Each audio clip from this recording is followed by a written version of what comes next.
آپ نے بہت ٹائم صرف کیا اور آپ نے بہت اچھے طریقے سے ہمیں سمجھایا. ایک سوال جو ہے نا وہ کچھ مکتبہ فکر کی طرف سے بڑا زیادہ پوچھا جاتا ہے کہ حضرت زین العابدین کی جو والدہ ہے وہ اس مال میں سے آئی تھی، یعنی کہ جب فتوحات حضرت عمر کے زمانے میں ہوئی تو انہی وہ جو بادشاہ کی بیٹی تھی انہی کے زمانے میں آئی تھی. اور کیونکہ وہ بادشاہ کی بیٹی تھی، شہزادی تھی، تو حضرت عمر نے ان کو یہ حق دیا تھا کہ وہ اپنی مرضی سے اپنے جو بھی عقد ہے اس کا انتخاب کر لیں.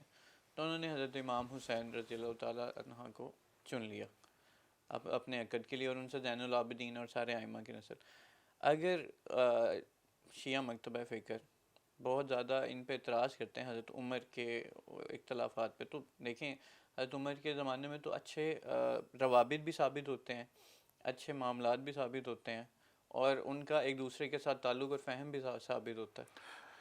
دیکھو بات یہ ہے کہ میں نے پہلے بھی عرض کر چکا ہوں کہ دین پہ جب بھی مشکل بنی ہے، ائمہ معصومین نے حضرت علی علیہ السلام سے لے کر امام حسن عسکری علیہ السلام تک، امام زمانہ تو غائب ہے، انہوں نے دشمن دوست نہیں دیکھا.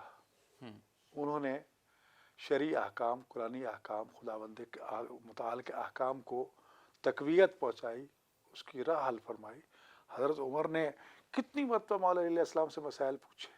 بالکل ٹھیک. کم از کم تاریخ میں 70 مرتبہ یہ اعتراف موجود ہے حضرت عمر کا، لولا علی لہلک عمر، بالکل اگر ٹھیک. علی نہ ہوتے تو میں ہلاک ہو جاتا، عمر ہلاک ہو جاتا، عمر ہلاک ہو جاتا. جی رہ گیا معاملہ کہ حق خلافت علی کا ہے، وہ خطبہ شکیہ موجود ہے نہج البلاغہ میں. ٹھیک ہے. جی آپ نے اپنا وہ ریکارڈ کر دیا احتجاج. میں پہلے بھی عرض کر چکا ہوں کہ احتجاج کا ریکارڈ کرانا اس چیز کو قیامت تک کے لیے ثابت کر گیا کہ علی کا حق تھا جو اسے نہیں دیا گیا، زہرا کا حق تھا جو انہیں نہیں دیا گیا. ٹھیک.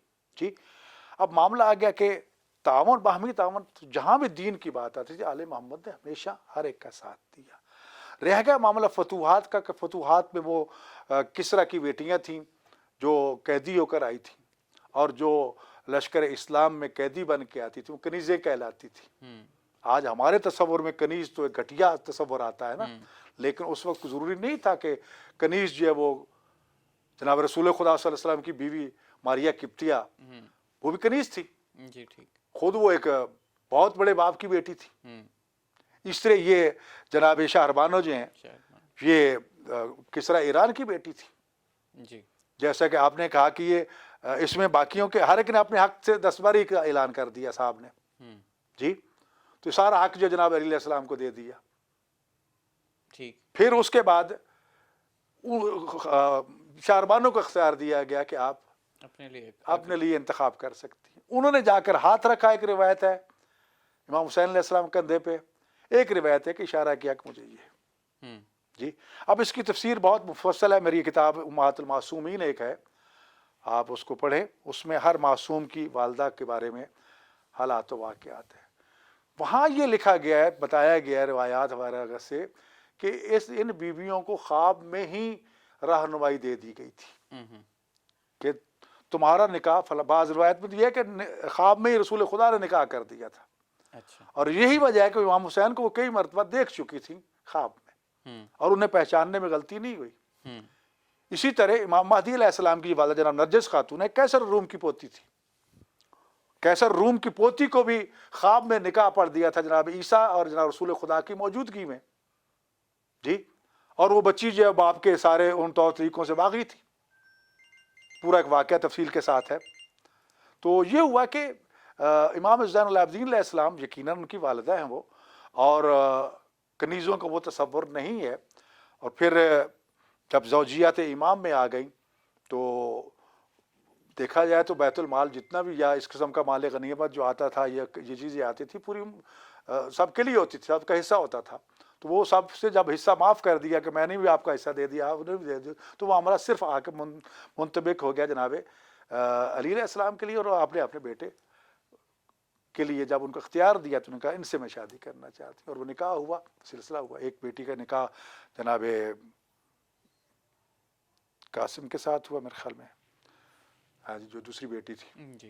تو اس طرح کر کے یہ سلسلہ جو ہے شرعی طریقے سے تھا. اب اس کو ہم عام طور پر مصیبت یہ ہے کہ ہماری تنگ نظری ہے، سوچ چھوٹی ہے ہماری، ہم اتنی بزرگ شخصیات کو اپنے ناقص ذہن کے پیمانے میں ماپتے ہیں، اپنے رسم و رواج کی روشنی میں دیکھتے ہیں، جہاں پر وہ اتنے کریم ابن کریم ہیں، ان کے معاملات میرا بس سبق تھے، آسان سا ان کا سوال عمل یہ جو ہے تھا، وہ ہمارے لیے ہدایت ہے قیامت تک کے لیے۔ میرا سوال یہ تھا کہ نہ ان کے نہ حضرت عمر کے امر میں کوئی ایسی بات ملتی ہے کہ اختلافات نظر آتے ہیں، نہ حضرت علی کے امر میں کوئی ایسی بات ملتی ہے کہ آپس میں کوئی دائمی اختلافات نظر آتے ہیں۔ خلافت عمر کی بات کہہ رہے ہیں جو وہ ٹائم رہا ہے، اس میں حضرت علی کا بہت زیادہ کنٹریبیوشن نظر آتا ہے حکومت میں، ان کے معاملات میں، ان کو گائیڈ کرنے میں، چلانے میں۔ اور حضرت جیسے کہ اگر آپ دیکھیں نا باغ فدہ کی بات کریں تو حضرت عمر نے باغ فدہ کا کنٹرول تو حضرت علی کو سونپ دیا تھا دیکھو اپنے نا، یہ وقت آپ میں۔ کی بات بالکل بجائے، میں وہی عرض کر رہا ہوں، حضرت سلمان فارسی کو جی مولا علی علیہ السلام نے مدائن بھیجا تھا گورنر بنا کے۔ دور خلافت کن کا تھا؟ حضرت عمر کا تھا میرے خیال میں، جی۔ لیکن مدائن گئے، وہ جو شرط شروط ایک آپ کی زندگی کا ایک حصہ ہے کہ وہ پہلے تو جانا نہیں چاہتے تھے، پھر جب آپ نے حکم دیا تو چلے گئے، پھر فرمایا کہ اگر میری موت واقع ہو جائے تو میرا نکاح کون پڑھے گا، جنازہ کون پڑھے گا؟ تو انہوں نے کہا کہ جب آخری وقت آ گیا تو آپ نے فرمایا تھا ہر روز قبرستان جانا، اہل قبور کو سلام کرنا، جب کوئی صاحب قبر تمہیں جواب دے دے سلام کا، سمجھنا کہ تیری موت کا وقت آ گیا۔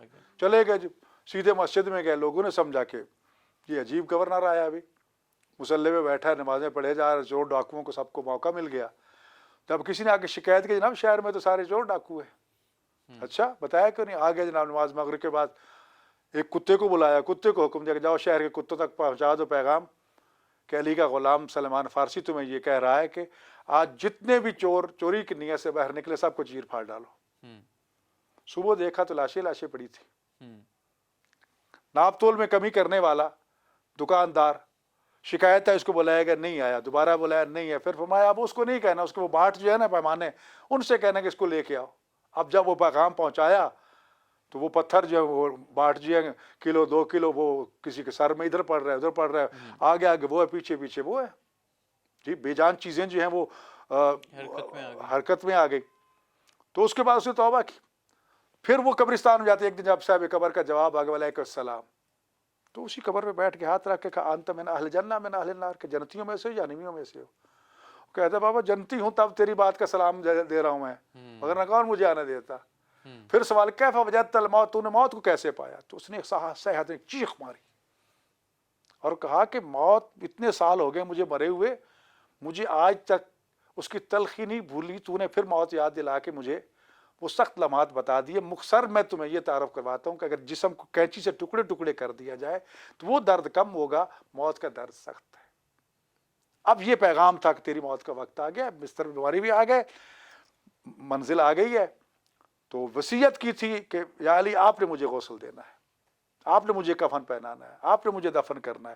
زازان نامی آپ کا ایک غلام تھا جو آپ کے سرنے میں موجود تھا، تو وہ پوچھتا ہے کہ حضور اگر آپ کو موت آ جائے تو آپ کو غسل کون دے گا، کفن کون پہنائے گا، دفن کون کرے گا؟ تو آپ نے کہا یغسلنی من غسل رسول اللہ صلی اللہ علیہ وسلم، مجھے وہ غسل دے گا جس نے رسول اللہ کو غسل دیا تھا، مجھے وہ کفن پہنائے گا جس نے رسول اللہ کو کفن پہنایا تھا، مجھے وہ دفن کرے گا جسے رسول اللہ کو دفن کیا تھا۔ وہ کہنے کہ وہ تو مولا علی علیہ السلام ہے، مدائن کہاں، مدینہ کہاں؟ اب قرآن کہتا ہے قطعت بہ الارض، قرآن پڑھا جائے تو زمین کی مسافتیں چشم زدن میں طے ہو جاتی۔ تو علی تو ناطے کے قرآن تھا، ادھر آخری منزل آئی اور علی اجازت امامت سے وہاں موجود تھے، سلمان گھبرا نہیں، ہم پہنچ گئے۔ جی تو کہنے کا مقصد یہ ہے کہ مشورت علی علیہ السلام کی تھی، سلیمان کو گورنر بنایا گیا، گورنر بھیجا گیا، زمانہ خلافت حضرت عمر کا ہے۔ یہ ساری چیزیں میں پہلے بھی عرض کر چکا کہ حضرت عمر نے بار بار رہنمائی لی، جی۔ حضرت ابوبکر کے یہ الفاظ تاریخ کوڈ کرتی ہر دفعہ سال میں کہ میں اگر ٹیڑھا ہو جاؤں تو مجھے بتا دینا، میں اگر غلط راستے پہ چلا جاؤں تو مجھے بتا دینا۔ کیوں؟ وہ علی کے مقابلے میں اتنا علم نہیں رکھتے تھے، بالکل ٹھیک، جی۔ علی جتنا عالم کوئی نہیں تھا، یا علی انت عالم امت من بعدی، میرے بعد سب سے بڑے عالم تم ہو، بالکل ٹھیک، جی۔ یہی وجہ ہے کہ جب علمی باتیں آتی تھی تو در اہل بیت پہ آتے تھے، ان سے پوچھا کرتے تھے۔ تو جب اسلام کی بات آتی تھی اہل بیت نے کبھی کنجوسی نہیں کی، خواہ دشمن بھی آیا اس کو بھی رہنمائی دی ہے. بالکل ٹھیک. تو لہٰذا یہ چیزیں ہمارے لیے واقعی سبق ہے، ہمیں برداشت کرنا چاہیے. ہمیں اختلاف اپنی جگہ پر، تاریخی تلخ حقائق اس کو آپ کبھی بھی نہیں مٹا سکتے. جی جزوی اختلافات ہے وہ ہیں، مسلکی اختلافات ہیں جی، لیکن مشترکات ہمارے 85 سے 90% مشترکات ہے. بالکل تو ہمیں مشترکات پہ آنا چاہیے. بالکل. دشمن اب مار رہا ہے فلسطین میں، دیکھ رہا ہے شیعہ کون ہے سنی کون ہے.